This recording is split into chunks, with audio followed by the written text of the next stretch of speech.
Everyone, thank you for joining us today.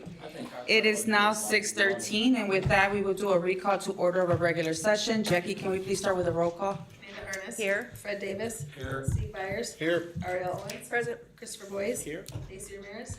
Present. Ante Bynum. Jenna Zimmerman. Here. Okay, next item is public participation and recognition. Public comment. Members of the public who wish to speak to the board shall complete a request card prior to the start of the meeting. This section of the meeting will be reserved for comments from the public. All comments should be limited to 3 minutes. Criticism of individuals is not in order. Jackie, do we have any comments? No. Thank you. All right, next item is board correspondence. Do we have any board correspondence? Sure, I had to miss last meeting due to work, but before that, I did stop by Huntley Middle School the Friday before. It had a very cool basketball tournament, that was a lot of fun. I don't remember which grade won off the top of my head, it was a while ago. I know a bunch of board members noted how good Willy Wonka was. I also was there, and I wanted to second that. Oh, awesome. Any other updates or anything that you all want to share? Jenna and I scheduled our first meeting with Maria, the incoming student board member, so we're very excited about that. Awesome. Well, that's always exciting. Any other things? Oh, okay. Thank you for that. Next item is student board correspondence. Okay, so the SteamCon people and I are super excited for Saturday. It's coming up, and I'd like to thank everyone who is involved with that, the committee, as well as the e-break club, the technology department, we got FFA, music department, esports, engraver club, and a few others, if I didn't mention them, but thank you all for helping, and I am super excited that this is going and gonna happen. We packed bags yesterday. There's some cool STEAM kits ready for the participants on Saturday. So that's that. I've been working with Maria and trying to get her in the loop and making sure everything's going to plan, but that's about it. Thank you. Can I just say something? You're talking about SteamCon, your face just totally lights up. You know, I'm excited just for the mere fact that I see how that excitement is in you. I look over at Rita and she's all excited too. But just the aura that you're kind of presenting says a lot about these expectations. So I want to thank you for being a leader in that charge. So thank you so much. Thank you. All right. Next item is consent agenda. Item 8, approve consent agenda items. It is recommended that the Board of Education approve the consent agenda items 5B through 5F, 4 minutes, 3/3/1825, personal action items, purchase order requisitions, IHSA membership for 25-26 school year, and DEF grants awarded for spring 2025 as attached. Is there a motion? So moved? Second. Roll call. Fred Davis. Yes. Steve Byers. Yes. Ariel Owens. Yes. Christopher Boyes. Yes. Daisy Ramirez. Yes. Ante Bynum. Amanda Ernest. Yes. Thank you. The next item is presentations, ROE inspection results for 2024-2025, and that is brought to us by Ms. Tammy Carson. Thank you. So annually we are inspected in all of our buildings, inside and our outside buildings, by our Regional Office of Education, as well as the State Fire Marshal, and at times we also get some of the local fire department that join us. We typically do these in November, December-ish. It's usually trying to schedule at times when we don't have students and staff in the building because we can get in and out of all of the spaces quickly. And I will say, based on a lot of the efforts from not just our facility staff, but also the teaching staff, administration, we had an excellent inspection reports for this year. So that's what I'm bringing forth. Included in the packet are a list of the violations. There are always going to be violations. I'd love for everyone to be clean every time, but it's just not possible. But they are things that we can manage. Many of the times it could be an extension cord when there shouldn't be one and we weren't aware of it, or ceiling clearance concerns. So a lot that we can address, and things that may have to go into a work order that could be a summer project. So in this year's reports, we have 13 buildings that were inspected total. 7 of them had 10 violations or less. And for a district our size, with the age of the buildings that we have and the number of staff members in these buildings, That is a significantly low amount compared to other districts when it comes to ROE violations. Fortunately, we've had support from the board and administration to put the funding and the time and effort towards correcting violations when they are found, and we do try to stay ahead of them. But again, just kind of to put that out there and for everyone to take a look at. If there should be any questions I can answer, but again, just really appreciate all the support we've received from staff and our administration and board over the years. Any questions? All right, thank you. Thank you. Good job. All right, next item is old business. Item A, PD request, argument-driven inquiry for July 14th through the 17th. This is an action item. It is recommended that the Board of Education approve this request for the district's team managers to attend the ADI Facilitator PD in Austin, Texas from July 14th through the 17th, 2025. So moved. Is there a motion? Second. Roll call. You threw me Byers. off. No. Ariel Owens. Yes. Christopher Boyce. Yes. Stacy Ramirez. Yes. Dante Bynum. Yes. Amanda Harness. Yes. Fred Davis. Thank you. Item B, Northern Illinois Association Service Agreement for 2025-2026. This is an action item. It is recommended that the Board of Education approve the service agreement with Northern Illinois Association for the 2025-2026 school year. Is there a motion? So moved. Second. Roll call? Ariel Owens. Yes. Christopher Boyce. Yes. Stacy Ramirez. Yes. Dante Bynum. Yes. Amanda Harness. Yes. Fred Davis. Yes. Steve Byers. Yes. Thank you. Item C, School Counselor and Web Coordinator Summer Hours for 2025. This is an action item. It is recommended that the Board of Education approve the request for summer hours for middle and high school counselors as well as middle school web coordinators. Is there a motion? So moved. Second. Roll call? Christopher Boyce. Yes. Stacy Ramirez. Yes. Dante Bynum. Yes. Amanda Harness. Yes. Fred Davis. Yes. Steve Byers. Yes. Ariel Owens. Yes. Thank you. Item D, National Association of School Nurses Conference from June 26th through June 29, 2025. This is an action item. It is recommended that the Board of Education approve the out-of-state travel request in order for the Health Service Manager and 3 CSNs to attend the National Association of School Nurses Conference in Austin, Texas this June. Is there a motion? So moved. Second. Roll call? Stacy Ramirez. Yes. Dante Bynum. Yes. Amanda Harness. Yes. Fred Davis. Yes. Steve Byers. Yes. Ariel Owens. Yes. Christopher Boyce. Yes. Thank you. Item A, under Metro Elementary School Business, Metro Elementary School updates. This is, Yeah. Sorry, we lost our network connection for a moment. Give you my password. Oh. Is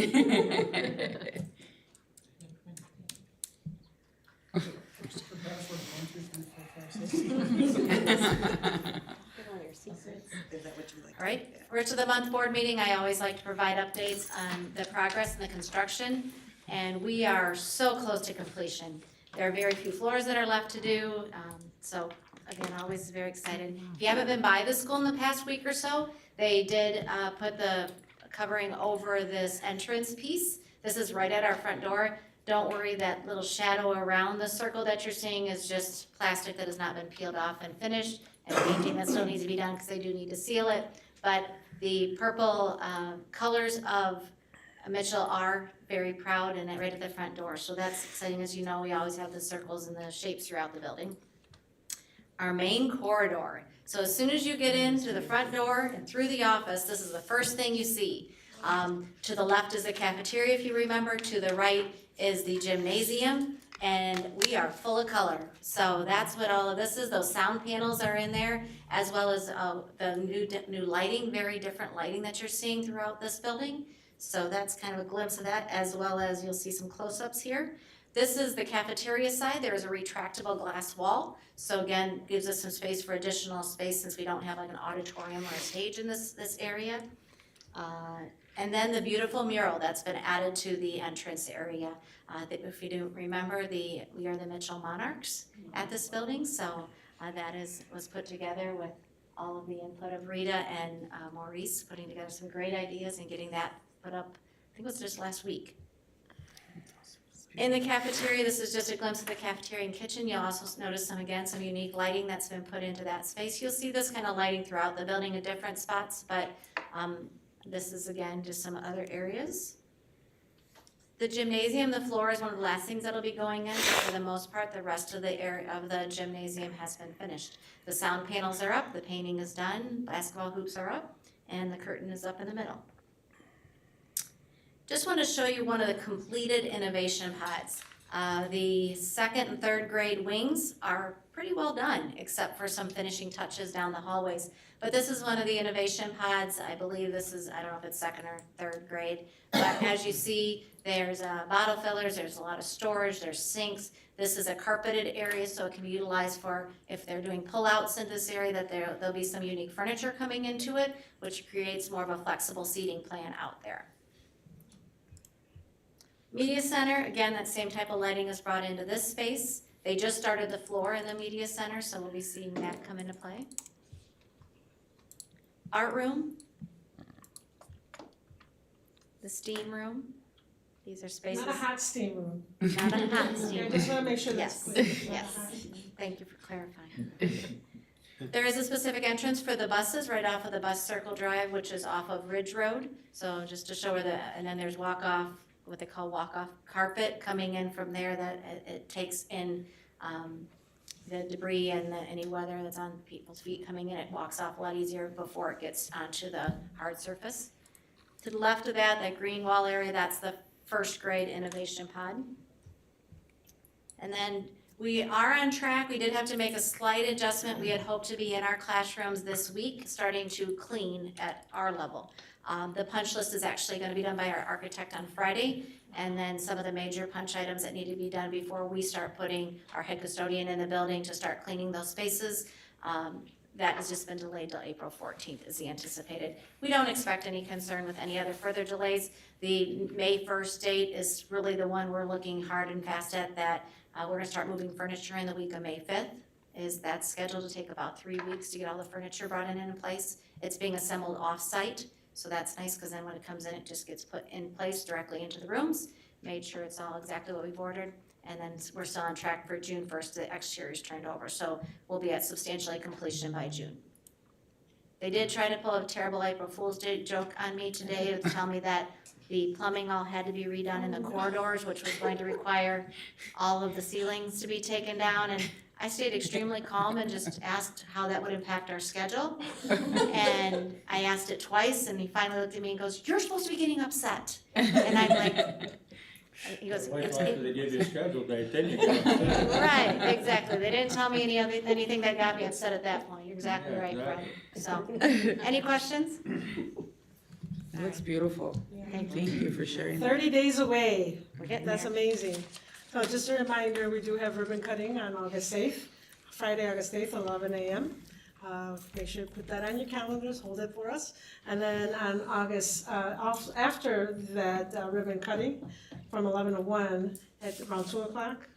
On the next day, On the next day, we will be having, after, back to school. yeah, after the Back to School Bash on Saturday, they'll be hosting an open school for the community to come out and check it out and do walkthroughs and things like that. So if anybody's interested in doing that, that'll be on August 9th at 2 o'clock. More to come, more information to come. We're very excited to see what's gonna happen. So thank you. And thanks for the work that you've been doing to make sure that we stay on track. Thank you so much. Thank you. Any questions from board members? All right. That's what she said. Thank you. Thank you. All right. On to new business and administration. Item A, DHS FFA National Convention, request for overnight travel. This is an information item brought to us by Dr. Larson. Good evening, everyone. Exciting news. We have 3 DeKalb FFA members that will be receiving the Turn on highest. your- Oh. A little rusty. There we go. Sorry about that. Okay, we have 3 members that are going to be receiving the Illinois FFA state degree, which is the highest award that you can receive, which is very exciting for these students. 8 members are going to be requesting to attend. It's in June, June 10th through the 12th, and it's the Illinois FFA convention. We'll have 2 chaperones that are going. It's in Springfield, Illinois. So very exciting news. That's what we're asking for. Any questions? Congratulations to them. Very exciting. That's Thank awesome. you. Any questions from board members? All right. Consensus to bring this back? Yes. Thank you. Thank you. Donna. And congratulations again to those receiving recognition. Item B, NIU MOU Elementary After School Program. This is an information action item brought to us by Mr. Billy Werma. Good evening, everyone. Let me turn that mic on. Good evening, everyone. So what you have in front of you is an MOU with NIU.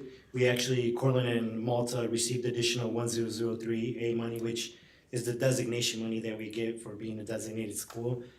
Cortland's out of designation, but they have to stay in that 3-year timeframe that the state puts us in. So they got additional money. We were looking to see what kinds of hands-on, inquiry-based activities we could provide for our students, in addition to what they already receive during the school day. Have the opportunity to partner with NIU. The reason it's info action is because we just got the money a couple weeks ago, and we want to get started. As you can see, I think it was like April 7th or something like that. Yep, April 7th, so next week. That's why it's info action for everybody. Any questions? No? Okay. All right, and because it is an information action item, it is recommended the Board of Education approve the MOU with NIU STEAM to provide elementary after-school programming on site at Cortland and Malta Elementary. Is there a motion? So moved. Second. Roll call? Nancy Bynum? Yes. Amanda Harness? Yes. Fred Davis? Yes. Steve Byers? Yes. Ariel Owens? Yes. Christopher Boyce? Yes. Casey Ramirez? Yes. Thank you. All right. Next item is item C, Courageous Principals Leadership Development Program. This is an information item brought to us by Mr. Billy Werma. Yep, so I'm gonna go ahead and take this one too. Courageous Principals, our leadership development program. You've heard of it a couple years now. The feedback that we get from our building leaders and our administrators, nothing but good stuff. Really, it's helping you develop on how to work with people who might have different personalities in you, like a pioneer. I'm an integrator, like I like to build relationships with people and stuff. So how to work with different pioneers, guardians, integrators, and what am I missing? Drivers, yep, I'm not a driver. But really working with different personalities in the work that we do, and so many other things on how to work problem solve through things, how to develop strategic plans around things. So we're wanting to send our folks that haven't gone to Courageous Principal 1 to go there, and if they've done 1 to 2 as well, to continue that development of our leaders, because it's so very important to make sure that we have great leaders in our buildings and throughout our district. That includes our new principals, correct? Correct. Okay, our new staff, thank you. And this would be paid out of Title II grant Correct. funding? Okay. And I know before we've gotten scholarships on it, so awesome to see that we'll still be able to obviously get some support with grants or other initiatives, so thank you. Any questions about it? How many people are going? 17? I think it was up to, because a lot of them were the Yeah, new. right, so we're still confirming with everybody that they can go, but it was up to 17. And just so that you know, Deloitte will respond to us up to 25 on each trip. So, you know, they will give us scholarship for up to 25 every time we send somebody. Very nice. Oh, awesome. Any other questions? All right, consensus to bring this back? Yes. Thank you. Item D, 2025-2026 unaffiliated benefits summary. This is an information item brought to us by Ms. Deetra Salas and Mr. Amir Udoka. Good evening. So attached is a document, and I want to let you and the public know that this is an updated document.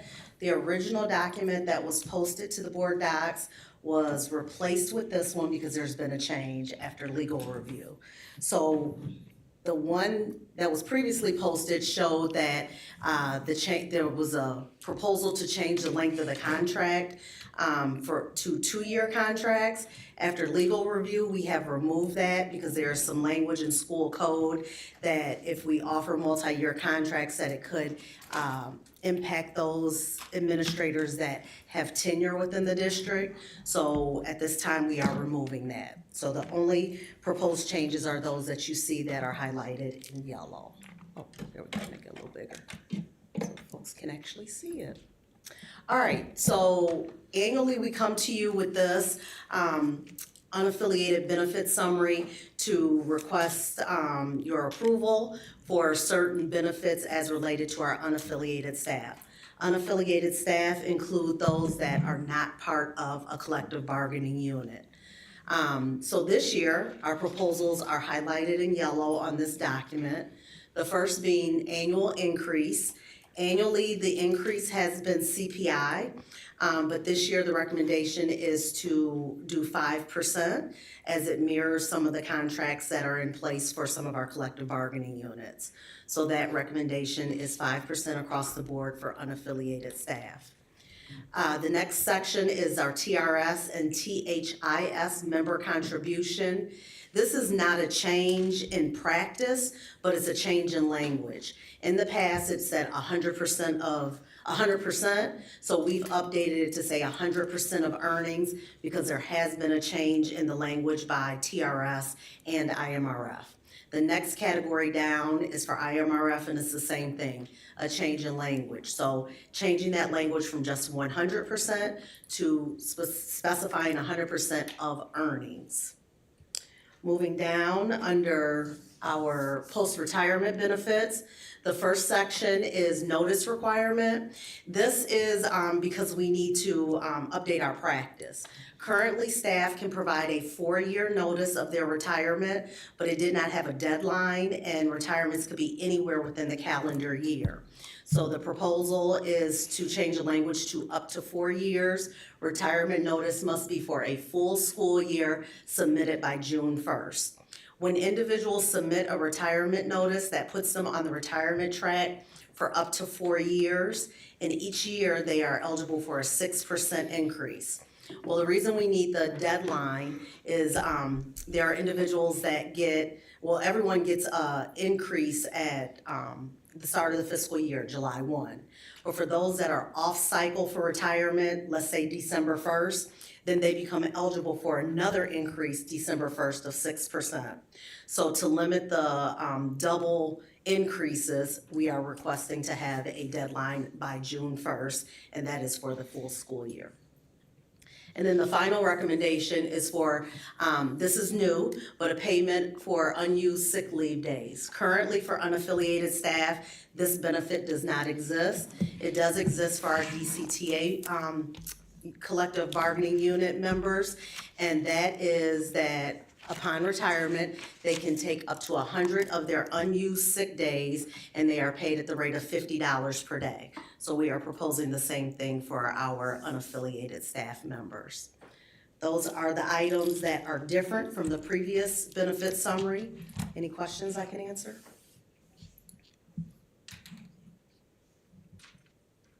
Up here, I got a question about, this is life insurance, right? About which one? Well, up here at the very top here, it's 250, 200,000, so. Yes. Now, is that all the way across the board to everybody in the district or just administrators? Not just administrators, this is for unaffiliated staff. Okay. Can you talk about who's that includes? So Yes. that it's clear, that it's not Yep. just administrators. Absolutely. So at the top of this document, we have different categories, and the categories specify what employees fall under that. Gotcha. So it ranges from our cabinet level members to our principals and our assistant principals, including both 10 and 12 month, our teaching and learning and student services managers and coordinators, including 10-month and 12-month. Moving across, our certified unaffiliated staff, any coordinators or managers, specialists, administrative assistants, technology members, as well as our classified registered nurses. Registered nurses are separate from our health assistants and our certified school nurses. And then finally, our annually employed substitutes. Are these unaffiliated positions, primarily contracts are renewed based on evaluation, kind of like DCTA and everything else where? they have Yeah, to- I mean, that's district-wide. That's- Everybody is expected to be evaluated based upon the cycle for their group, but unaffiliated are evaluated annually. Okay, Mhm. thank you. I guess the only question I would have is, so we've got we made the switch from 2-year to 1 year. So I guess since they are unaffiliated staff, part of that is that they are not a part of a bargaining unit. Correct. So couldn't, I guess, any administrator, I guess, kind of negotiate their own multi-year contract if they wanted to? And then the board could just approve it at that point, or? So, yes and no. Technically, we do 1-year contracts because of the limits of the school code. But there are some people that provision does not speak to. So if an individual came forward and asked for a multi-year contract, that would be at the discretion of the superintendent, if that's something that we wanted to entertain or to offer. Anything you'd like to add? I believe that there's a benefit, and then obviously for us removing it is because some folks didn't feel that it was a benefit. The benefit is that it's a level of protection that ensures that there's a stability for that contract to exist for more than 1 year. It also becomes a performance evaluation, so that at the highest level of an evaluation, that person does not have to be evaluated in that 1 year. It could be evaluated one time in those 2 years. And then, of course, the con, or what some might consider a con, is that if they were a tenured principal here who became a tenured administrator because they're tenured here, would lose their tenureship, then that causes a problem. So if they were to lose their position, someone who is currently a tenured teacher becoming a tenured administrator would have an opportunity, right, within the same district, would have an opportunity to be demoted as to a teacher position. Whereas someone who doesn't have that tenured teacher ability at the same district would end up just being released of their duties.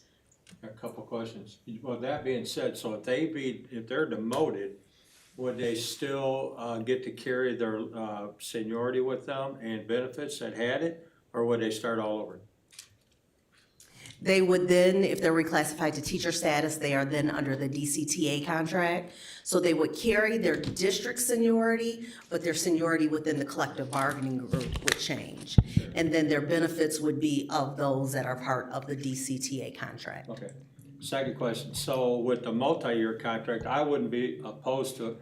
On all the years I sat on the board, everybody was always a 1-year contract except for superintendent.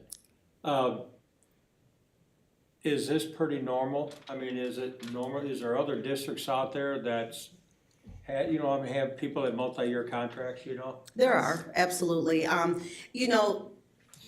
So my terms are that contracts are made to be broken. So there's an out in each contract. But the contract being multi-year does give some sense of satisfaction, or not even satisfaction, but comfort that, okay, I know I at least have this length of time to prove myself within the district. For some, they don't want to sacrifice their tenure rights, because whether they maintain their level of administrator or were to be reclassified to a teacher, they may have decided that this is the district that they want to make home. And if that is the case, whether it's in the administrator or the teacher role, this is where they want to be. There are districts that entertain both ideas, or they limit it to certain positions to have a multi-year contract, or because they want someone to come in and have enough breadth of experience before making a decision that you did or did not meet the mark on performance. It varies. Every district has their own reasons why they would choose to or not to do it. So I guess my question, to go more into it, is I get for, when we've got people that are, within the building level, I get some of that, like where I understand, with people helping with nursing and stuff, where they might be hesitant for those kind of things and not having it solidified one way or the other. But I guess I don't get why with, directors, principals, those kind of things, we can't let them a la carte if they want to versus a 1 year. Like, I guess why are we boxing ourselves to a 1 year or a 2 year when at the end of the day it is at the discretion of the superintendent and the board what we want to offer them for a contract? As long as we're not breaking the law or school code, why can't we let each individual director decide, I want a 2 year, I want a 1 year, or whatever? That could be a little chaotic, but it's probably an option. I will say when our mayor came back to the district, he did come in on a two-year contract. When he was selected for the position, Cindy wanted him to have that comfort that he was committing to coming back to the district, but that year one was his learning year of the CSBO role, and then year two was his year to do the job. So he was offered a two-year contract, and the board approved that. So there have been some different instances, and that is in fact the case. And I guess just because I don't understand how the education world works versus like, I just work at the bank. And I just work at the bank until I don't work at the bank. Why is that, I guess, not an option where it's just you work here until you don't work here? That is an option. That is an option. Okay. Contracts are made to be broken, and there's always an out for both parties within a contract. So that could happen. I mean, we don't want that to happen Right. because it causes instability in a school, right? So just as in a district, you want to be able to have stability over a long period of time. When people feel unstable, whether it's because what they make on an hourly rate or because they don't have a contract that stabilizes them, it causes them to have more angst, more opportunity to look elsewhere to see what else is out there. But when people feel comfortable, feel like they're being valued and trusted, the likelihood is that, and that they're being taken care of, the likelihood is that they'll want to stay, right? And so all I was trying to do was to protect folks from what could happen in the future. If I'm here or not here, the changes that are being made over the course of time, I just want to make sure that our folks that lead and that work and support the schools and everybody is feeling a sense of belonging, a sense of respect for the work that they do, so that they want to stay in this district. We have a hard enough time finding folks to fill our gaps. I don't want to lose more people because they think they can go somewhere else to find something better. The grass isn't always greener somewhere else, right? And so I would rather take care of folks here so that they want to stay here than to go somewhere else. If I'm gonna be just blatantly honest. No, and I get that, and I would just, to me, it feels like the annual increase goes more to that than I guess how we contract with them. Cause like, I mean, I'm If we're not, talking about annual increase, can we jump into that really quick? Cause I think that's an important factor here. You said CPI is how it was before. What is CPI right now? 3.4%. Okay.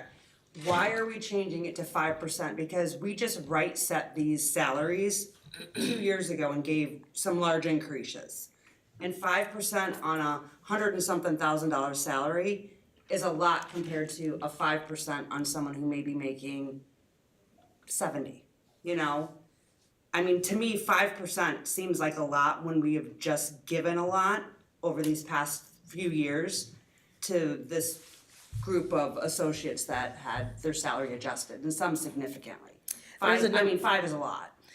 There's a number of factors contributing to that, and you are correct about the salary study that we did. However, every year that salary study begins to get further and further out of line. The thing that happens when a district does a salary study, the surrounding districts do salary studies and/or gives increases. So then the competitiveness just increases year after year after year. So we recently had a candidate that we extended an offer to, and we lost that candidate because the salary. It was the salary solely.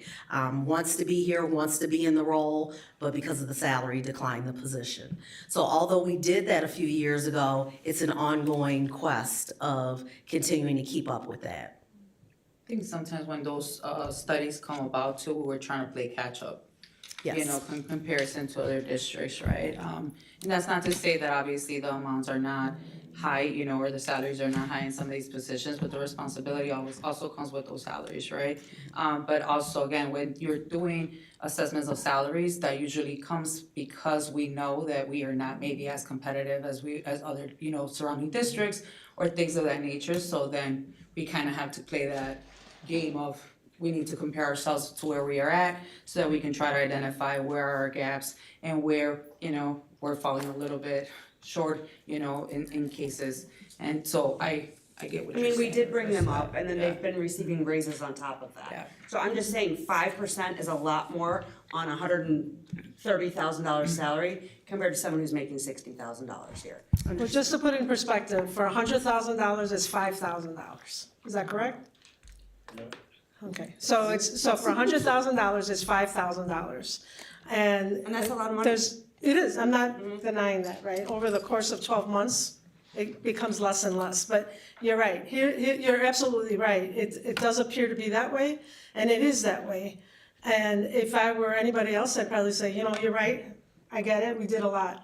When we did the salary study though, at that time, the board, as you may recall, had said that they wanted to stay at the 50th percentile. But when we came back with the numbers, then we were asked to push it back even further. So we went down to the 30th percentile. So we're at the 30th percentile of a LUDA district.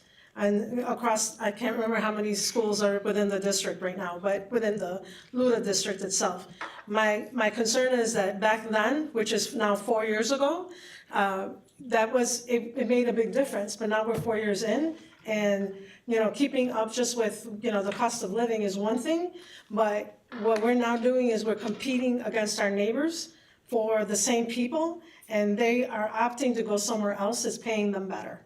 And, I would say that if I had a number of people to pick from, I'd be okay. But when we interview 7, 8 people, and we break it down to 2, people here have been interviewing, and you get 2 people, and you're hoping that one of them will say yes, and then neither of them do, because the pay isn't there. We spend more money then on doing it again, right? So at the end of the day, we're spending the money on interviewing and going through all this process, where if we would have just given that little that would have made a difference, and we would have been able to get that person the first time. That also means that for anybody who might be considering leaving, I'd rather them feel like we're valuing them, saying, I got it good here, I got this 5%, there's no reason for me to look somewhere else. So another question, since we can basically write whatever kind of contract we want, why are we just sticking it to 5% across the board? Because you could have someone who's like a rock star, right? And they're getting the same as someone who's just coming in and punching the buttons every day and going home. So, I would be upset if I was, rock starring it out and getting the best review, and I know my coworker isn't doing the same, but they're getting the same raise as I'm getting. So is there any way to kind of have it based on merit, like a scale from 3 to, I don't want to throw a number out there because I don't want anyone to freak out. But I'm just saying, because to me, this is just saying, hey, you just gotta come and do your job. And, you've got Donna here rocking it out at the high school, I'm just you're sitting in front of me. She sorry. is, she is. And someone else may not be, so it's kind of, To me, the starting base, my man, though, like starting at the I don't know, CPI, right? I'm just trying to think of, if So we're what not if gonna it use said, CPI, what if you're it says throwing out a up to number. 5%? Right, right. I don't know. So here's the thing, well, for instance, with providing a multi-year contract, they could have actually, and we should have included everyone who gets a contract on this conversation, not just some people, my bad. But the thing is that if we did that, then they become performance-based. If they can become performance-based, then something like that would make sense, right? But right now, we don't have that, we lack that, right? And so because we lack that, then we only have one way to go. So right? why do we lack that if we do reviews for them annually? I tried. Okay. I'm just trying to say, I know in my field, I do sales. I have an incentive that I can have a quarterly bonus and an annual bonus. I'm gonna knock it out of the park because I want that money. And I wanna hit the highest level I can get, right? So I'm gonna pound the pavement to get my sales. And I'm just saying, we wanna see that the same year, because then it's reflective on how they're engaging with, the principals are engaging with their school. And, the directors are engaging with whatever. I don't know, I'm just throwing it out as like, cause I'm just seeing 5, I'm like, God, that's just saying anyone just has to come in and do their, just be mediocre. We don't want mediocre, we want our superstars, we want everyone giving 100% every day. Yeah. And if there's that incentive that we can do up to 5 or we can do up to 7, you know, then that scale, and Amir's probably sweating over there. I was like, did I hear 7? But I'm just, I know, We all heard 7. She didn't mean that. Where it could be, I mean, where you can, I mean, I can see where you're going with that, You know what I'm Amanda, saying? right? I Give and take and starting with the CPI being that 3.4 and then going up to that 5% even, right? And then I don't know, I'm assurance, just I throwing think out it's just, ideas. yeah, I mean, Yeah. it makes, and I hear what you're saying, I mean, it makes because then sense. people are gonna But I think it would just be, no, and I do not want anyone claiming they're not coming in and doing 100% every day. I'm just saying, when I look at that, I'm just thinking, they are higher salary rolled or positions in our district. Like, I wanna see everyone coming and giving their 110%, and knowing they have the ability to, you know, I'm gonna get a 3, or I could get 5, you know, depending on how But my. we can do that, we can, I mean- if we're performance-based, right? Yeah, I mean, And- I'm just and I- throwing it out, yeah. And I agree, I totally agree, and I think performance-based could be the way to go. I also believe that a multi-year contract would help us to do that. I think there are folks out there that are worried about losing their tenureship because they were teachers here before.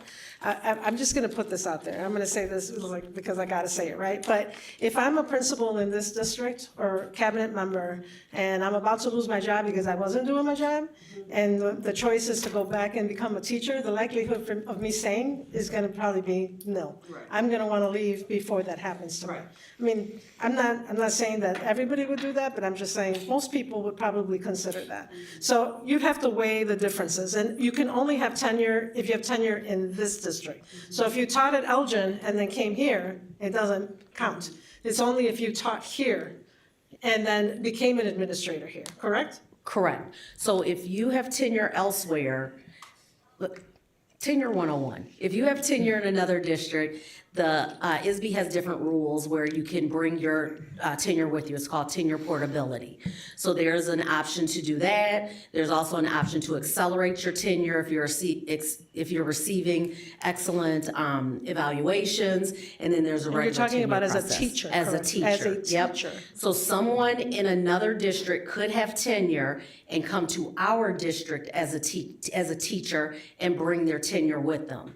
Someone in our district that is a teacher that has tenure and then becomes an administrator continues to hold their tenure. But they have to have gained tenure in this district at the point that they become an administrator to maintain their tenure. And we have a few people in the We do. district There's at this about level 8. that have that. And I think that those are choices people need to make. Now, Chris mentioned, would I want some that do, some that don't? That's just too much to manage, right? I'm like, I don't see us doing that. I think it needs to be, if we're gonna do multi-year, it's gonna be multi-year for everybody. If we're gonna do performance-based, it's gonna be performance-based for everybody. And I think that makes sense, right? It drives you, it motivates people extrinsically. So I totally get that, right? And that makes sense. I don't think that today would be a day that we could then put this out there. Would this be a consensus of the board for us to have, again, additional conversations to be able to propose something that might line up to what Amanda is suggesting? If everybody, it's like we can come up with something like that that makes sense, then we can, bring that forward to the board at the next meeting. I would be open to I that. think that's a great idea, Amanda. And I just have one more question. Could you just refresh what the yellow for the payment for the unused sick days, what was it prior, Deidre? That provision didn't exist for So unaffiliated. they could not get paid out for it? Correct. Yep, Okay. that is correct. I would be totally on board with that, Amanda, and setting it at the, in those conversations, start with at least the CPI and putting that at And give a something wage. that won't give our mayor a heart attack. I would totally be We got a up for that defibrillator, he'll be with, okay. obviously, with having the conversation, then at that point, to also possibly change to an evaluative performance-based versus, and obviously leaving it up to those conversations to be had. I would be open to that. Where are the rest of the board members? No, I with like it? that. I think my only concern is that, in my experience, evaluations in education can swing pretty wildly based on who does them. And so if we're gonna be paying different people based on that, then we need to ensure that we're doing our evaluations well across the board. I'll just say, as someone who's been evaluated, that our process is very inclusive of both the administrator and Dr. Garcia Sanchez, who evaluates cabinet and the principals, because we do a self-assessment where we rate ourselves, and then she does the evaluation, and then we meet collectively, and then we talk through that. So it's not one-sided. We don't always agree, but we work through that to understand what opportunities exist, what strengths and weaknesses there are, and then determine what our goals are gonna be to move forward. Right, and that's kind of similar to how it was with DCTA, but when you have one principal who maybe just has more of a scientific approach to evaluating, it can yield very different numerical values than somebody who has a different approach to it. So. Sure. In the principal world, they're very intense collective teamwork, really. Yeah. You talk about student performance, your own professional growth as well. And you meet consistently. It is an ongoing, very thick document, but in a very reflective way. So even before this process, it's much different. It's way more reflective and just ongoing. So Yeah. I appreciate the process. Providing evidence, giving details, talking about how you did or did not meet your goals, Right. what factors kept you from meeting that goal, what made it easier for you to meet that goal, and what can you do next year to continue to build on that, so that you're just not riding on easy street, and that you're increasingly making it more challenging for yourself and for the district to have better outcomes. But I hear you. Yep. I mean, based on where some of the things there that Amanda pointed out, and just looking or reflecting as to where we are at, I mean, I would be open to, if you all felt that would be, something that wouldn't just add on a bunch of additional work, but as Dr. Larson just, shared, if this is something that is productive and there's a way to provide, and it's a smoother, obviously, process that provides feedback and evaluation, if that is something that we will be open, that's an opportunity for, for us to continue to grow on that, I think it's important for us to at least explore it. But really, Yeah, so I just wanted to jump in because I heard feedback. One of the things that we are going to do with our leadership team and within ourselves as well is provide professional development on specifically what Mr. Byers is talking about, on how do we give mediated feedback and reflect more. I think a lot of, with so much going on in the school, right, in the building, sometimes you lose track of how important the conversations are that you're having with the staff, right? Really having the staff be reflective and giving that mediative feedback. So really, it shouldn't be just the administrator talking to you, telling you, I saw this was great, I saw students engaged, that was great. Actually, you shouldn't even be saying it's great because that's subjective. It should be something to a point where I saw 4 to 6 students engage in the activity. How do you get the other 2 students engaged in the activity? And what was your planning process, right? And then let the teachers or the staff, whoever you're an administrator, evaluating so that they're reflecting on that. Because if we don't progress monitor what we're doing, it doesn't get done. So with that mediated feedback is the progress monitoring, and it's a whole continuous cycle of improvement that we're working on. So I have ideas on, now that you all have talked a little bit, which I will share with Dr. Garcia Sanchez and the board. Because you all bring up great ideas, and so my wheels are spinning right now. But I will share with everybody else. you look like a proud mom. I do, I think. Here's the thing, is that I'm very excited about the fact that they're speaking to this the way that they are. Because it's taken us a while to get here, right? And I've seen the growth. I mean, I'm very proud of all of our leaders. All of our leaders have grown, they're just fantastic. I think that I get very emotional and very excited about this, only because I would hate to see any of them leave because we can't make them feel fulfilled and appreciated in this place. And all of them don't wanna go anywhere, right? I mean, unless they're gonna become a superintendent, they're not going anywhere, they're gonna be here, right? And they're gonna continue to do great work. We still have a lot of great work to do. So I definitely don't want them to go anywhere, right? I mean, Donna is rocking it, but so is, John, and so are Melanie and, everybody, I'm not gonna name everybody, but you know who you are.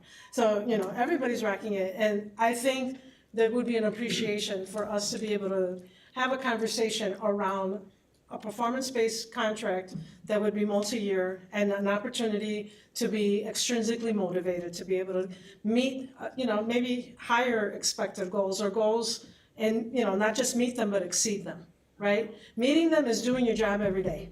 Exceeding them is when you are really, ramping it up, right? And that's what we want to be able to see, right? So there would be more conversation. So I don't know if, because by law, do we have to have contracts approved by a certain date, or are we okay? Because I know all of them were done, all of the evaluations and all of the things that needed to be done by March 1st were done. The evaluation is what's driven by school code.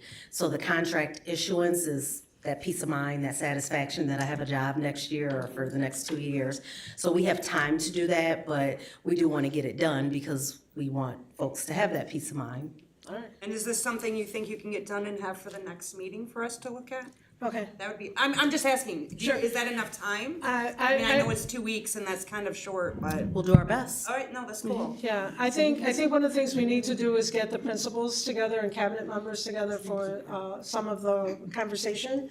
And then once we do that, then we can probably pick apparently Billy's ideas and move forward from there. So we'll be able to put forward some. I hope everyone realizes I wasn't saying it because, 5%. I'm just thinking, when I look at that, it's kind of like, I think about when I get reviewed and I'm knocking out of the park and I'm doing all this stuff. And if I'm sitting there knowing the one next to me that's working 3 hours a day and just, I'm using this as my world example. I'm like, we got the same raise, like, what am I doing, So we reward those and strive, and I think that encourages people to stay because we know that the person sitting next to me may not have gotten that 5, they got the 3, And next year, they're gonna try even harder to get that 5. Yeah. Because we all love money, we don't come here for free. I mean, we do. We do. We do, Yes, we but I mean, everyone else. I mean, we all work for money. We want to have take care of ourselves and have money. So I just think reward the good, and I'm not saying that someone else is bad. It's just like you said, when we're taking it to the next level, Right. that we want to be able to reward those individuals, and that's another encouragement, knowing that hey, I knocked it out of the park, and I'm being rewarded for it. And just I'm food all for for thought, and to piggyback off of that, our administrators, they do not have a 8:40 to Correct. 3:35 job, Right. right? And when you ask a lot of our staff, would you ever be an administrator? It doesn't matter how much you would pay me, I wouldn't be an administrator because there's so much to it, right? We want the best, so we wanna make sure we are compensating them the way that we should be compensating them.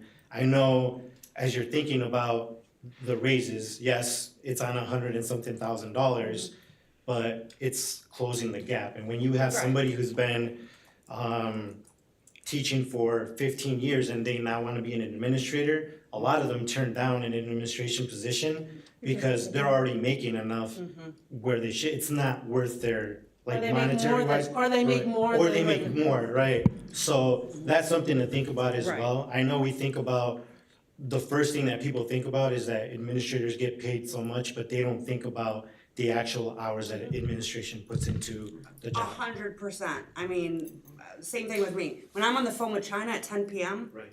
people aren't thinking about that when they're in their bed. And so they're like, oh, great, yeah. But do you have to be on sometimes at 10 o'clock at night when I've worked a 9 or 10 hour day? Correct. So, I mean, I totally get, when we get emails from Ben on the weekend because something went down, I think about that. Okay, there was Ben Or when working. you get a text from me at 3:30 in the morning, sorry. I was in California and I did not put on my do not disturb because I had to be at the airport and I didn't want to oversleep. So I'm like, just think about times. No, exactly. No, but again, and it makes sense, and we appreciate the work that is done, and that's why, actively when people share, oh, look at how much money is being spent on people going to conferences and things of that nature. I always tell people that it's an investment in our professionals. Yes. When we invest in our people, greater things are gonna come to our district because they come back with that knowledge, and that knowledge is shared with the staff, whether it's through actual trainings and professional development, that is shared with them, or whether it's through actual like communication that it's enhanced. Whatever it is that conference came back with, it's an investment in our professionals. So that's why I'm always, I've always been a huge supporter of, conferences and things of that nature, because especially when they're being paid out of grants, I mean, God, why wouldn't we, right?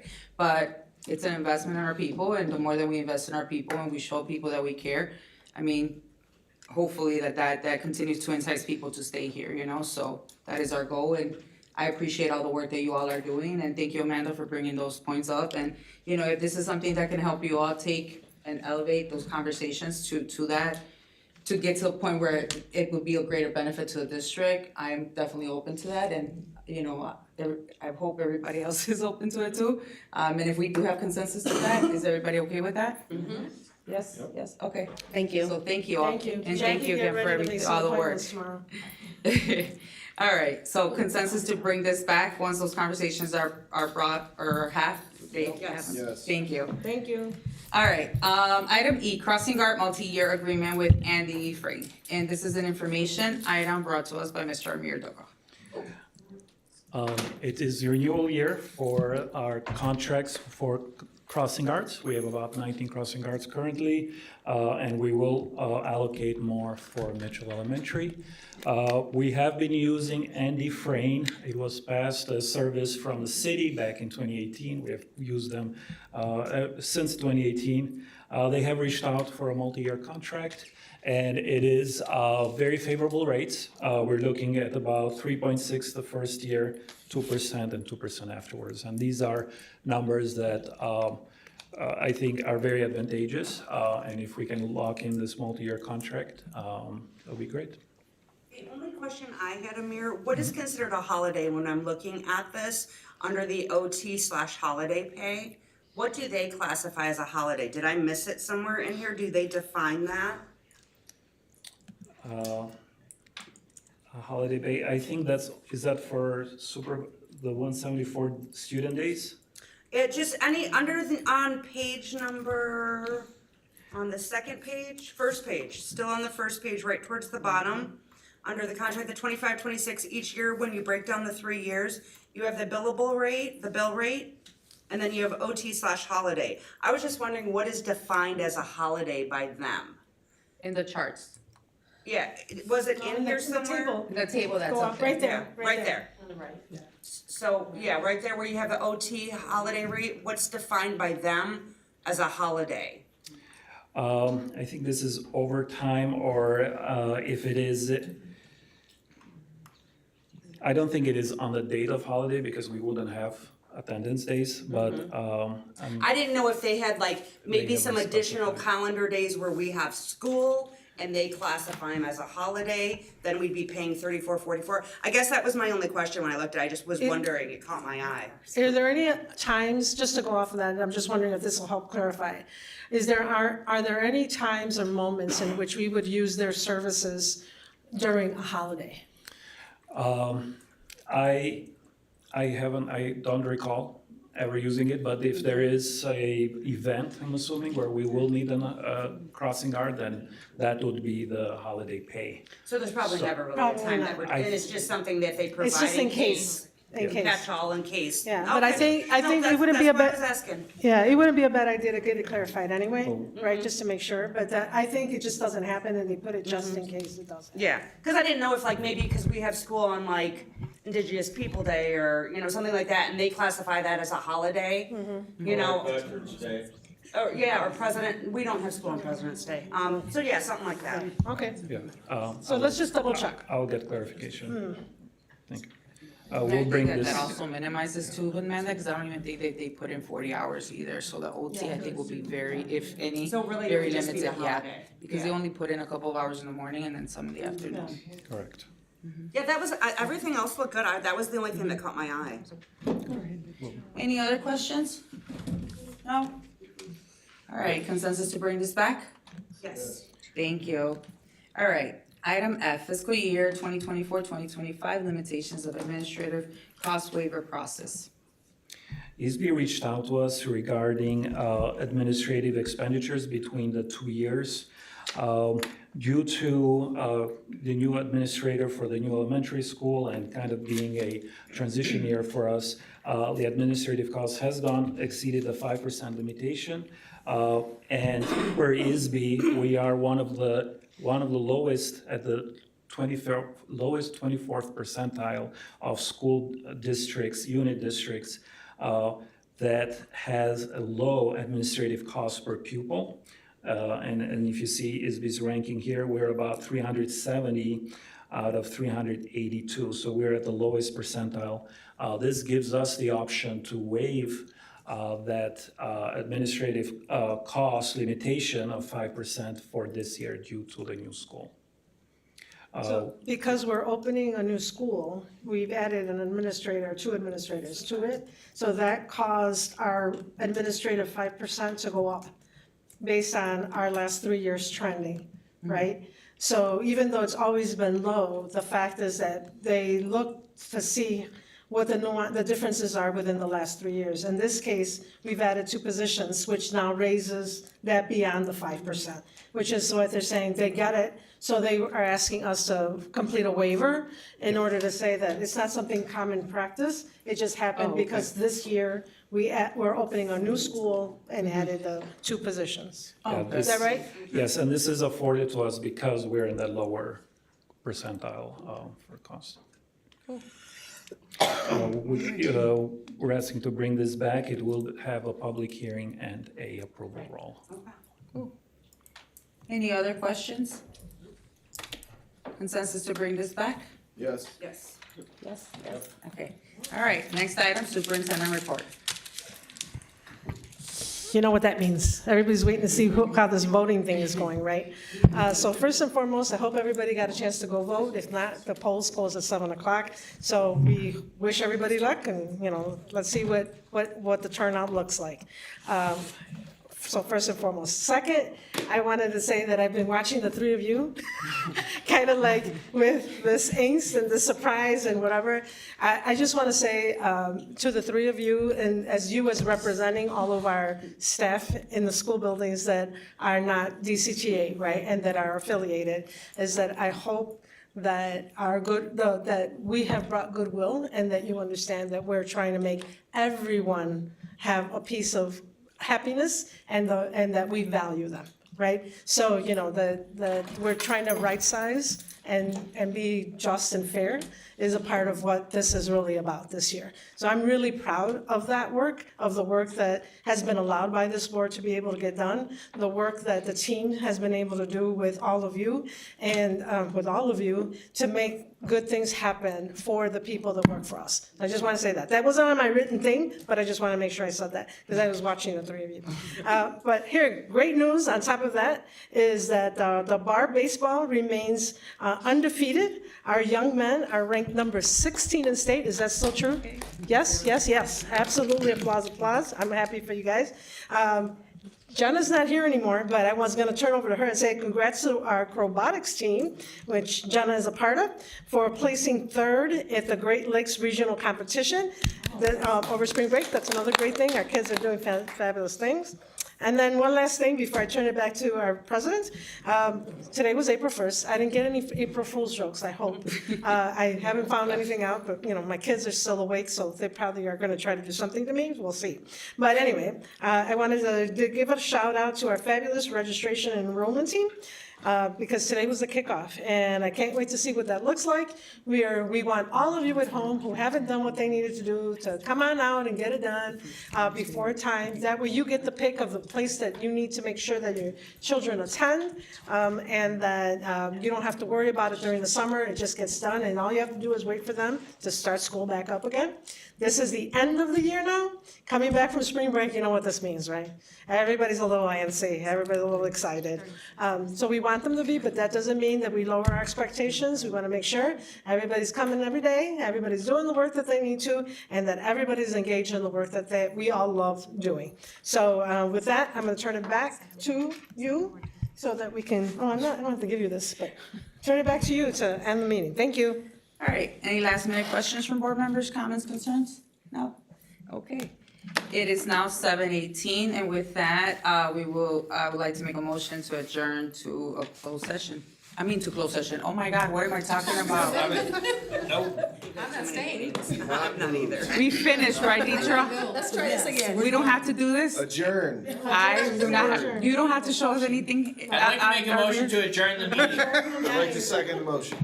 I thought we were going back All to those in closed favor session. say I aye. apologize. All right, I would like to make a motion to adjourn to adjourn the meeting. Everybody else. All in favor, say aye. Aye. Thank you.